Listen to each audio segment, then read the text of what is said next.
I'm Paul Lucas and I have the best job in the world. I get to fly around the world and make videos for YouTube, reviewing airlines and train trips and going behind the media hype, drawing back the curtain to find out what you really get for your money. I don't work with the airlines and I pay for all my trips myself, so you can be sure I'm giving you unfiltered, unbiased opinion about how to travel, who to fly, and whether it's worth the money. Make sure you're subscribed and hit that notification bell to be notified of all my videos as and when they land on YouTube. Hello and welcome to another video, and welcome to hell. Yes, I'm here at Helsinki Airport and today I'm flying Finnair's revolutionary new business class. Yes, they've got a brand new long-haul seat that doesn't recline.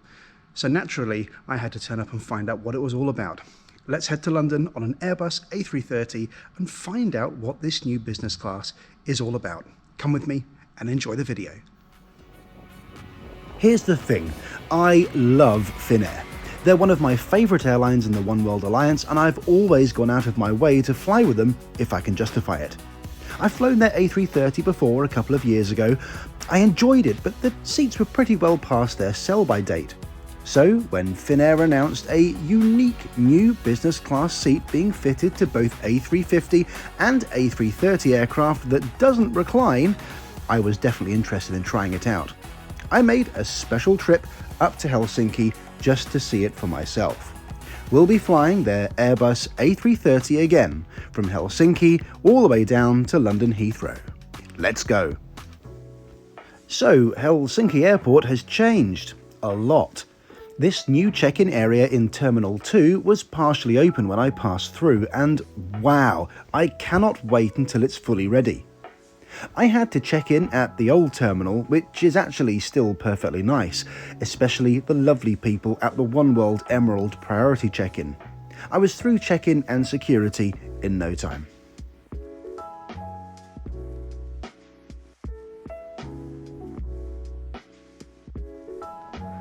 Wow, there really is a lot of building work going on here. The whole airport is changing. Still one of my favourite airports to connect through in Europe though.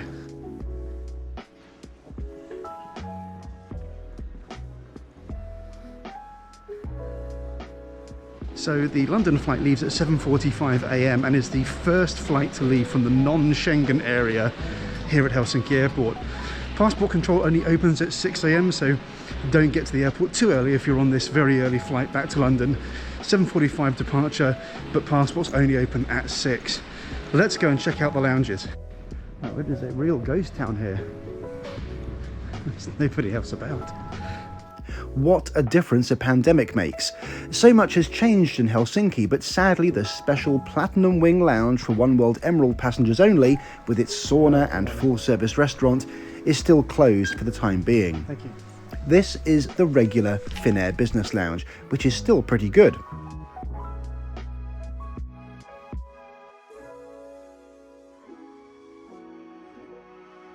It's really early in the morning, so I didn't get any breakfast, preferring to eat on board instead, but this is a decent place to hang out for an hour before boarding. And yes, it does have shower suites, which is a massive plus for any lounge.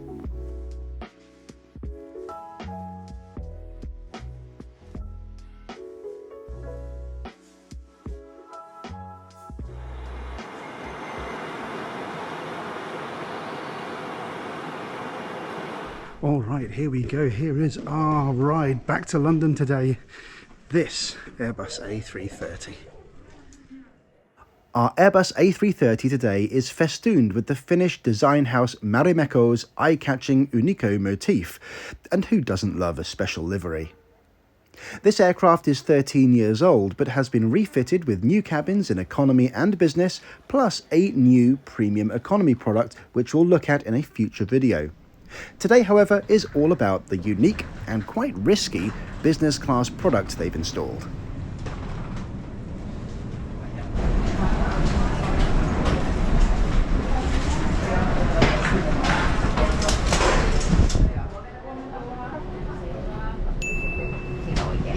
Hello. Hello. 6A? 6A. Perfect. Thank you.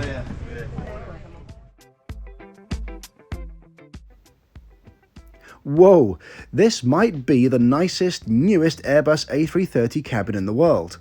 I'm in seat 6A today, near the back. This is such a simple but attractive design, and my first impressions are it's way roomier than most other business class seats. The shell is the seat. Traditional reverse herringbone seats have a shell and then the seat, which takes up space. These new AirLounge seats are therefore roomier. You sit further back, and they're tall with great privacy. Middle seats have a full height removable divider and are best for couples, and you'll want to avoid the missing windows in row 7. So we've got a 3-point seat belt here, which we'll use for takeoff and landing. The first question that I had when I saw this new seat online in pictures was, how exactly do you sit in it? What is the orientation? And it turns out that you actually sit kind of facing the window, just like you did in the old reverse herringbone seats. One of the things that I really like is you can actually pop your feet up even when there is no recline. And that's something you can't normally do in a reverse herringbone seat. So far, so good. I'm pretty impressed. I really wasn't sure if I was going to like this when I got on board, but having sat in the seat, this is a super big, super private seat, and already it's got one function that I found putting the seat, and already I found that it's got one function that the reverse herringbone seats don't have, putting your feet up when you're fully in the takeoff position. These seats really are very private. You cannot see any other passengers at all when seated, thanks to the deep and tall privacy screen. Our enthusiastic purser stopped by to show me a couple of features I might otherwise have missed, but it was soon time to get on our way to London.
So off we go. It'll take 2 hours and 39 minutes to make the 1,148-mile trip to London, more than enough time to check out the seat features.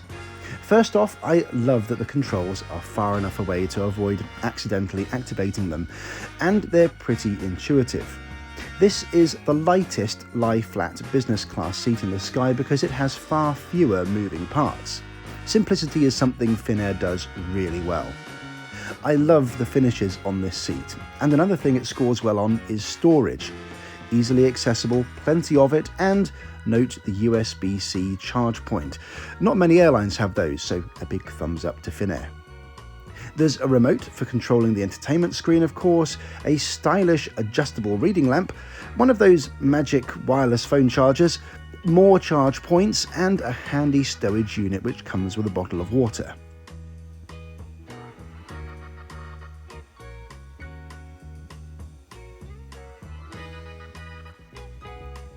There's even storage under the footstool, which is quite easy to miss.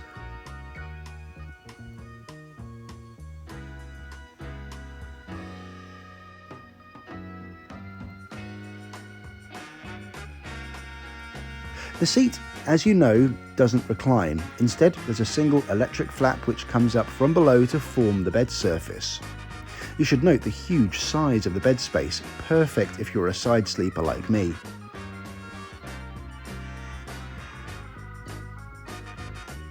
Wi-Fi was available. Note that the block time of this flight is 3 hours and 5 minutes, but Wi-Fi is only available above 10,000 feet, which is about 2.5 hours worth of use, so avoid the temptation of full flight Wi-Fi and go for the 3-hour option instead. To be honest, Finnair shouldn't be offering the full flight option on this route. The table is very sturdy, even if it is a bit small by modern standards, though it does push away nicely to let you exit if you need an urgent bathroom break during breakfast. Finally, my last point on the seat, the individual air vents have been retained. Yay!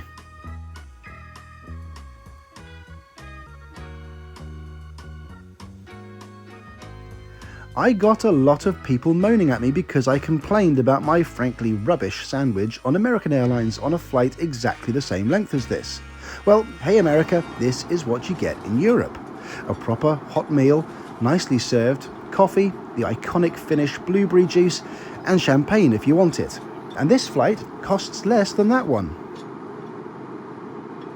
I got myself some champagne with breakfast, which is not something I normally do. It's a bit early in the morning for this kind of thing, but it is a special occasion. We are flying a brand new product, and why not, eh? Cheers, and thanks for coming along with me. So it actually looks like they've redone the bathroom and they've refurbished this aircraft. And it's a loo with a view. This is definitely different to how these A330 bathrooms were before. Very clean, very nice.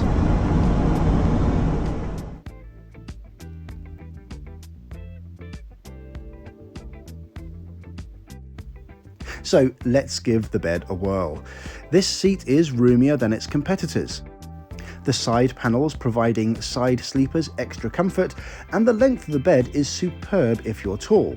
I'm not tall, about 173 centimetres, but there really is masses of room here. You can probably stretch out here even if you're 190 centimetres or even taller.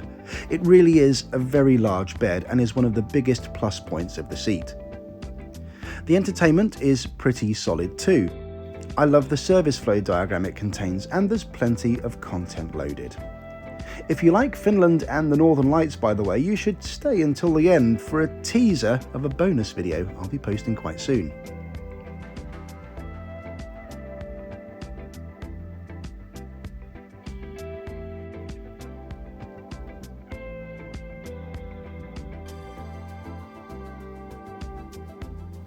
This new seat is revolutionary. It's light, environmentally friendly, it has fewer moving parts, meaning there's less chance of something going faulty, it's beautiful, stylish, and very Finnish. There is one major downside to the seat. Because it doesn't recline, there's no halfway reclined Z position, like this, and some people will miss that. However, the overall larger, more private seat, luxurious feel, great storage, huge bed space, good charging options, need I go on? It's a revolution in responsible business class travel, and is now one of my absolute favourites in the sky, worthy, I think, of a diversion just to sample it.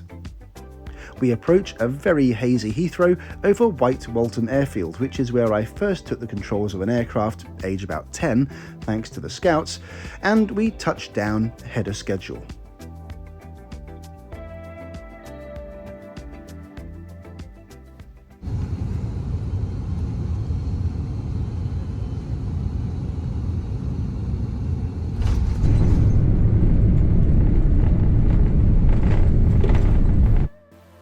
This flight was booked one way for £244, about €295. You too can fly this. Finnair regularly run a wide-body A330 or A350 on this route, but do make sure to check the seat map. Not all of their aircraft have this seat fitted yet. I will be flying the A350 later this year to Singapore, which is a route guaranteed from May the 11th to have the new seat, and I can't wait for it. I hope you've enjoyed the video, and on a Finnish theme, I hope you enjoy a bonus video I'll post in the coming days about my trip to Lapland to a luxury igloo-themed resort. That's all for this video, and I'll see you in the next one.